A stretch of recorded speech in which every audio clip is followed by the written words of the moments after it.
You are the Matrix. This is simply a better version of yourself.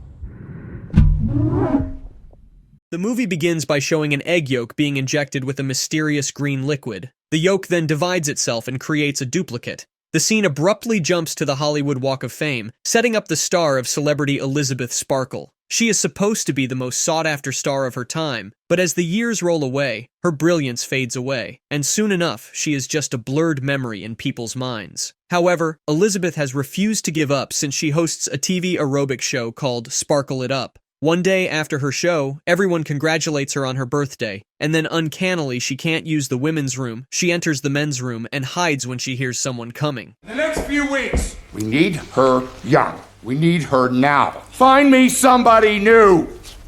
Now. Elizabeth overhears the network's president, Harvey. After Harvey leaves, Elizabeth spontaneously checks her reflection in the mirror and sees nothing but wrinkles and lines. She later has lunch with Harvey, who gluttonously stuffing himself with shrimp. He manipulates her that the show is going through a revamp, but Elizabeth already knows that she's being tossed out like trash. I mean, that's just the way it is. I have to give people what they want. And at 50, it stops. What stops? Oh, George! Those ratings are insane! Oh, what a mess. You're a genius. While driving home, an estranged Elizabeth becomes alarmed at seeing her billboard being taken down, causing her to get distracted and get into a serious car accident. Although luckily Elizabeth was unscratched, emotionally, she is completely torn. Later, when Elizabeth checks its pocket, she finds a strange flash drive labeled The Substance. It also has a note and phone number attached to it, promising real changes. On her way out, Elizabeth is met by a man named Fred, who remembers her all the way back from high school. He tells her she is still the most beautiful woman in the world, and he gives her his number. However, Elizabeth tries to lay him off since the man appears too clingy. Later, her worst nightmare comes true when she is officially fired from her show. Back at home, Elizabeth is compelled to watch the contents of the flash drive, which advertises something called The Substance. Have you ever dreamt of a better version of yourself? One single injection unlocks your DNA. You are the Matrix. Everything comes from you. A perfect balance of 7 days each. However, she would revert to her original state the following week, repeating this cycle continuously. Even with two versions of herself, she would never lose her original personality. She couldn't help recalling her glorious days in despair. Feeling lonely and longing for her prime days, she digs into the trash to retrieve the flash drive. She calls the number, is simply given an address, and is told to give hers. The next morning, she goes through the newspaper and bumps across an advertisement given to find her replacement in that aerobic show. The ad specified that they were only accepting a candidate aged between 18 and 30. Elizabeth crumples the newspaper in sheer frustration. Elizabeth receives an envelope bearing the symbol of The Substance. It had an ID card, 503, and an address. Elizabeth goes to the address, which is down a shady alley in a secret building through a locked door. She finds a deposit box with her number and opens it to find her required parcel. She returns home and opens the parcel to find an instruction manual, an activator, a stabilizer, the agent of change, and the necessary green liquid. Next, she stares at her reflection to scrutinize every inch and line of her body. She skeptically injects herself with the green fluid from earlier. At first, nothing happens, and Elizabeth chuckles knowingly. But then, out of sheer dizziness, Elizabeth falls to the floor in pain, while a giant slit opens up in her back. A younger, beautiful woman emerges from Elizabeth's back. The younger Elizabeth looks at the stunning version of herself in the mirror. She observes her new curves and her morning dew skin. Once the stitches are done, she directly injects the substance into her vein and Elizabeth's body to keep herself balanced.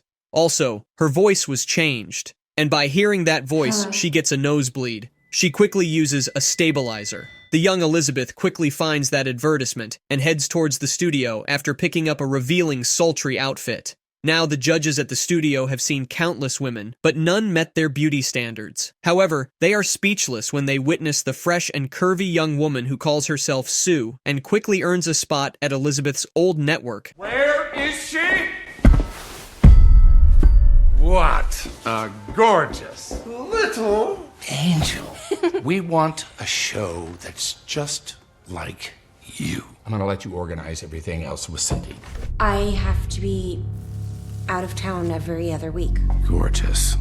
The pure heart people are gonna love that. Sue enjoys the newfound attention she is getting and lives her first week with high energy. But she doesn't forget to get her daily doses of stabilizers and enjoys many photo shoots she hasn't received for so many years. Soon, when the week is over and even the last drop of the Matrix is finished, she connects the IVs with her old body to allow the blood transfusion. Soon she returns to being the old, boring Elizabeth as her life remains unremarkable and dull. Soon she heads off to Harvey's studio to pick up her belongings. Harvey appears dumping a box of belongings in her arms, along with a farewell gift the staff has bought for her. Elizabeth impatiently waits for Sue to get revived. Soon she receives mail that the refill kit for the substance has been delivered to her deposit box. Meanwhile, Sue finds some space between the walls and decides to bury Elizabeth's body in that space.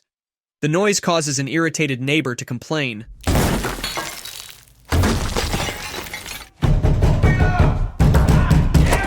gotta open that! Sue. Oliver, I think it's like awesome when there's stuff going on in the building, you know what I mean? Need me to be of aid in any way. I got a sack of tools and I live right here, so you know where to find me. Anytime. Later. When she returns to being Sue, she has her new fitness show picked up full-time. Her youth and brilliance captivate everyone. Everyone along with Harvey marveled at her charisma. Soon Sue goes for a night out with her castmates before her reign ends that week. She brings home a guy named Troy to enjoy, but she starts to become dizzy and gets a nosebleed because her time has run out.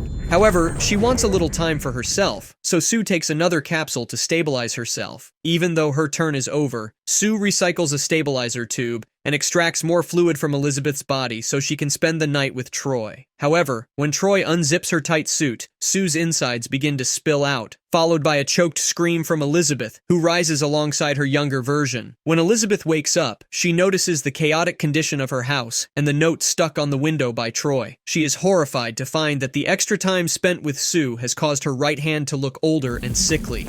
She rushes to the bathroom to find that her whole body has this rotten and withered look. Yes. Yes, hi. This is Elizabeth Sparkle. There's been a slight misuse of the substance. What has been used on one side is lost on the other side. There is no going back. Remember, there is no she and you. You are one. Respect the balance. Soon she receives a message that her refill kit has arrived. When she goes to the shady alley to retrieve the parcel, inside the deposit room she hears strange noises that petrify her for a moment. Elizabeth finds Fred's number and decides to take him up on his offer to go to dinner. He excitedly accepts and makes a reservation. That night, Elizabeth puts on her foxiest dress, and when she is set to head out the door after getting ready, she gets distracted by seeing the billboard for Sue's show staring at her outside her window. Elizabeth keeps going to the bathroom, removing or reapplying makeup until she realizes that her golden days have gone. She just becomes so bitter and frustrated that she keeps on ignoring Fred's messages, who tries to reach her out in vain. Finally, she bails on the date without contacting Fred again. Soon it is Sue's turn again, and during a taping of Sue's show, she does a bad take because she felt something bulging against her backside. Even the director thinks he saw something odd while taking a close-up of her body and calls for a retake. Sue bolts out of the room, covering herself, and then manages to pull out a huge chicken leg from her backside. Infuriated, Sue calls the same helpline to complain about Elizabeth's questionable eating habits that are destroying her slim figure. This balance is not working! I barely have any time to enjoy myself. No she and you. You are. Oh! What's happening? Where is everybody? The taping's been canceled. Harvey wants to see you in his office immediately. I'll get right to the point. We can't keep you on the morning show. They adore you! They want more and more and more of you. Biggest show, 50 million viewers, live. You can't go higher than that. From that moment on, Sue starts taking the substance daily, altering the weekly schedule to ensure she has control during the New Year's week. However, side effects begin to show up on Elizabeth as a disgusting boil appears on her back. When Elizabeth wakes up, she screams upon discovering that almost half of her body has become rotten. As usual, she hysterically calls upon the operator to complain about how irresponsibly Sue is behaving as she is stealing more time than she should from the Matrix. The operator gives her a choice if she wants to end the whole situation, as she has the power to stop the whole process. But he warns her that the damage done won't be reversed, but she can always stop from getting worse. Despite the warning, Elizabeth refuses to go back to her miserable life and begins to feel psychotic effects on her mind. Elizabeth cooks innumerable dishes, calling Sue her cheap imitation. Elizabeth's ears prick up when the talk show host hits the last question about Sue's glowing beauty secret. I'm being told that you are going to host the New Year's Eve show. Can you confirm this? Tell us a little bit about yourself. Where are you from? How did you get discovered? Very small town in Indiana. I'm sure that you've never heard of it. It has always been my dream to be on screen. You replaced Elizabeth Sparkle. And you rocked their world. But my mother was a huge fan of hers. So in a way, I grew up with her. Whether I liked it or not. She slams the TV and locks the window so that she doesn't have to see that dimwit siren. Elizabeth knows the whole situation, but is unable to control it as she maniacally talks to herself, cursing Sue. When Sue returns, she is disgusted by the mess Elizabeth has made, and in retaliation for Elizabeth's disgusting habits, Sue ends up spending more and more fluid from the Matrix in order to avoid going back. 3 months later, the New Year's program is about to take place. Sue is all geared up for the moment that will eventually lead her to stardom.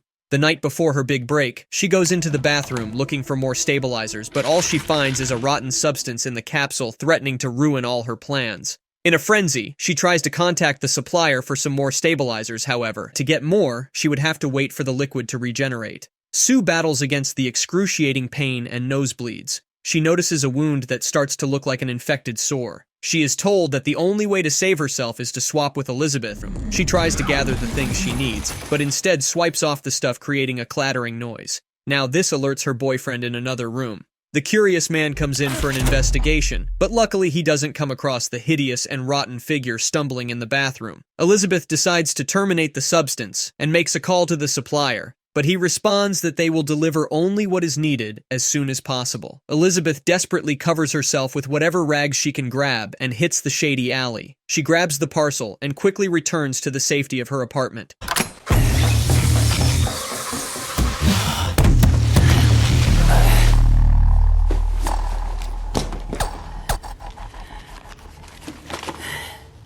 Just as she was about to plunge it into Sue's chest, the man's voice echoes in her mind whether she really wants to do this. He warns her that this will not reverse her effects, but will let her continue to live the rest of her life as she is. She suddenly spots a bouquet with a motivational note and other messages received for her upcoming debut.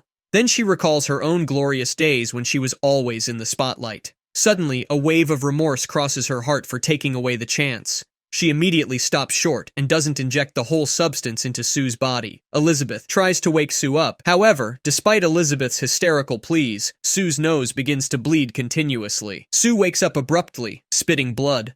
Both are bewildered to see each other, as they had never been conscious at the same time.